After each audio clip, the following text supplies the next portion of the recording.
සුබ දවසක් ඔයාලා හැමෝටම. අපි අද තව පුංචි වීඩියෝ එකක් ඔයාලට ගෙනාවා. තවත් පොඩි රසවත් කෑමක් හදන එක ගැන තමයි අපි අද කතා කරන්නේ. ඉතින් මේක ඇත්තටම ගොඩාක් ජනප්‍රියයි. යාපනයේ වගේ ප්‍රදේශයක ගත්තාම ගොඩාක් ජනප්‍රිය කෑමක්. ඉතින් අද ඒ සඳහා අපිත් එක්ක එකතු වෙනවා ප්‍රියංගි මහත්මිය. ඉතින් බොහෝ රාජකාරී මැදිය වුණත් අපේ YouTube channel එක වෙනුවෙන් අද එකතු වෙලා ලස්සන වැඩක් කරන්න හදන්නේ. ඉතින් එතුමිය ආදරෙන් පිළිගන්න ගමන් අපි හදන්න යන කෑම ගැන පොඩ්ඩක් කතා කරන්න ඕනේ. මේක ඇත්තටම යාපනයේ පැත්තේ ගොඩාක් රසවත් කෑම එකක්. ඉතින් මේක ගොඩාක් කට්ටිය ඉතාමත් ආසාවෙන් රස විඳින එකක්.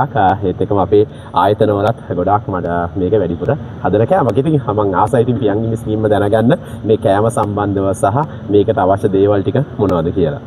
ඔව් අද දවසේ අපි කියලා දෙන්න යන්නේ ඉතාමත්ම රසවත් විදිහට. ඒ වගේම හරිම සරලව හදාගන්න පුළුවන් කිරි ආප්පය. දැන් අපි ආප්ප කාලා තියෙනවානේ. ආප්ප හැමෝම කාලා තියෙන දේ. හැබැයි මම හිතනවා කිරි ආප්ප ගොඩක් කට්ටිය කාලා නැතුව ඇති කියලා.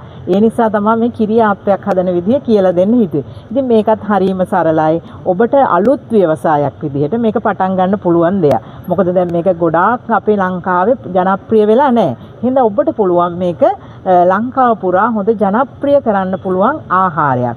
ඒ නිසා මේක හොඳට මේ හිතට අරගෙන මේ කරලා නිවසේදී කරලා අත්හදා බලලා පස්සේ ඔයගොල්ලෝ ආර්ථිකව Tamanට සයිමත් වෙන්න පුළුවන් විදිහට මේක යොදා ගන්න කියන එක මුලින්ම ඉල්ලා හිටමින් මේකට අපි කරන්නේ අපි ඉස්සරම ආප්ප මිශ්‍රණයක් හදා ගන්නවා. හරිම සරලයි. ආප්ප මිශ්‍රණය හදා ගන්නකොටත් දැන් කේක්කනා එක එක විදිහට ආප්ප මිශ්‍රණය හදනවා ඇති. නමුත් මම කියලා දෙන්නම් ක්‍රමය ඉතාමත්ම සරලව ඔබට ආප්ප මිශ්‍රණය හදා ගන්න පුළුවන් ක්‍රමයක්. ඉතින් අපිට පුළුවන් ඔබ අහලත් ඇති පිටි කැඳ වලින් ආප්ප හදන විදිහ. පිටි කැඳ කියලා කියන්නේ අපි ආප්ප හදන්න ගන්න මිශ්‍රණයෙන් කොටසක් අරගෙන අපි මිශ්‍රණය නිකන් හතරට බෙදලා හතරෙන් එක් කොටසක් වගේ අරගෙන අපි පැහිච්ච උණු වතුර එකක් අපිට ඇඟිල්ල දාන්න පුළුවන් තරමට ආවට පස්සේ අපි අර ගත්ත කොටස හොඳට මේ අර පාප්ප හදන්න අපි පොඩි කාලේ මේ සරුංගල් හදන පාප්ප හැදුවේ අන්න ඒ විදිහට මේක හොඳට දිය කරගන්නවා. දිය කරලා ඉවර වෙලා ඉතුරු පිටි කොටස් තුනත් අපි අර මේ කොටසටම දාලා නැවත හොඳට මිශ්‍ර කරගන්න. මිශ්‍ර කරලා මේක වහලා තියන්න. වහලා තියලා දැන් ඔබ උදේට කිරි ආප්ප හදනවනම් රෑ මේක කරලා තියන්න. ඊට පස්සේ අපි හදන වෙලාව දැන් උදේට කරනවා නම් රෑට හදලා තියන්න.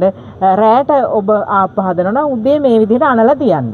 අපි ඊට පස්සේ මේකට ලුණු මොනවත් දාන්නේ අර පිටි කැඳ එකේ හැමම හදලා මේ වහලා තියෙනවා. ඊට පස්සේ අපි ආප්ප හදන වෙලාවට මේකට පොල් කිරි ටික ලුණු ටිකක් දාලා අපි අවශ්‍ය ආප්ප පදම හදා ගන්න. දැන් මම ආප්ප මේ මිශ්‍රණයක් හදලා ගෙනත් තියෙන මේ විදිහට. මේ එහෙම හදාගත්ත ආප්ප මිශ්‍රණයක් තමයි මේ තියෙන්නේ. මේකෙන් තමයි අපි කිරි ආප්පේ හදන්නේ. ඉතින් මේක කිරි ආප්පේ හදනකොට අපිට තව ඕන වෙන්නේ මේකට පොල් කිරි ටිකක් වෙනම ඕන වෙනවා සහ සීනි ඕන වෙනවා.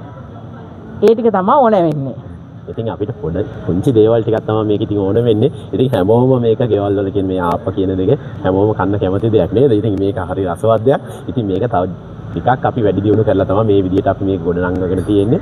ඉතින් ඔයාලට පුළුවන් ඔයා වෙළඳපොලක් අපේ කඩයක් කරගෙන යන්න පුළුවන් ආහාර නිෂ්පාදනය කරන ඉතින් ඒ වගේ තැනකට වුණත් අලුතින් මේක හඳුන්වලා දෙන්න පුළුවන්. ඒකට ඔයාලට පුළුවන් අලුතින් මේ අපිට ඔයාගේ අපි සම්බන්ධ වෙන ප්‍රමාණය වැඩි කරගන්න පුළුවන්. ඉතින් ඒ වගේ දේවල් අපි එකතු කරන්නේ.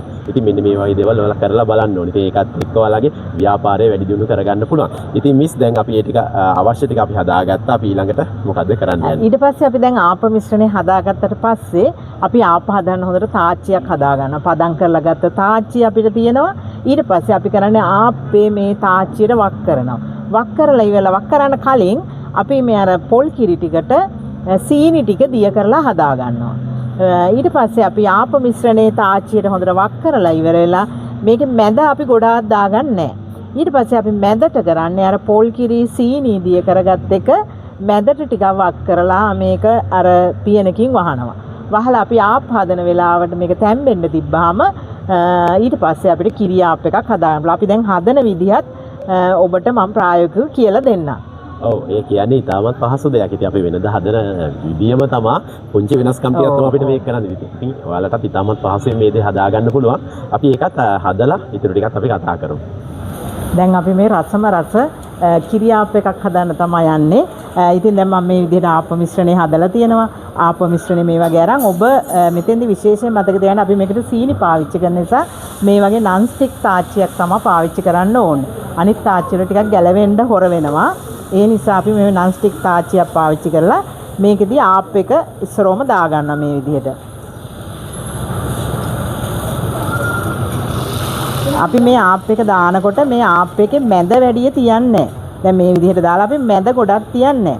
ඊට පස්සේ අපි මේ විදිහට ආප් එක දාලා ඉවර වෙලා අර හදාගත්ත පොල් කිරි සීනි දියගලා හදාගත්ත මිශ්‍රණය අපි මේක මැදට දානවා. මෙහෙම.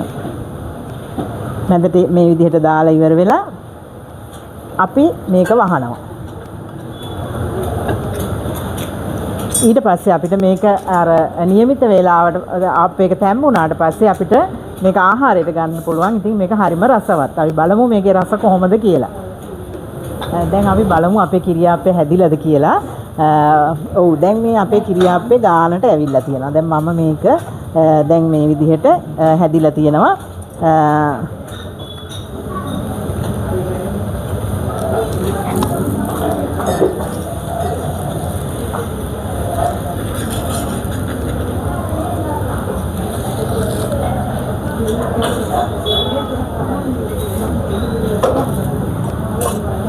දැන් මේ විදිහට අපිට ඊ타ත්ම සරල විදිහට ඊ타ත්ම රසවත්. දැන් ඔබ මේක කාලා බැලුවොත් තේරෙයි මේක හරියම රසයි. ඉතින් ඒ නිසා මේක දැන් මේ විදිහට ඔබට ආහාරයට ගන්න පුළුවන්. මේක අලුත් දෙයක්. අපේ මේ ගොඩාක් පාරිභෝගික පිරිසක් අතරට ගිහිල්ලා නැති දෙයක්. ඒ නිසා ඔබත් ස්වයං ව්‍යාපාරයක් විදිහට ඒ වගේම ඔබට වෙනසකට ආහාරවල වෙනසට ගොඩක් අය කැමතිනේ. ඒ වෙනසටත් එක්ක මේ විදිහට කිරියාප්පයක් හදලා ගෙදර අයගේ ආහාරයට දෙන්න වගේම මේ ස්වයං රැකියාව සඳහාත් මේ වගේ දෙයක් ආරම්භ කරන කියන එක මම ඉතාමත්ම ඕනෑකමින් සියලු දෙනාටම කියනවා.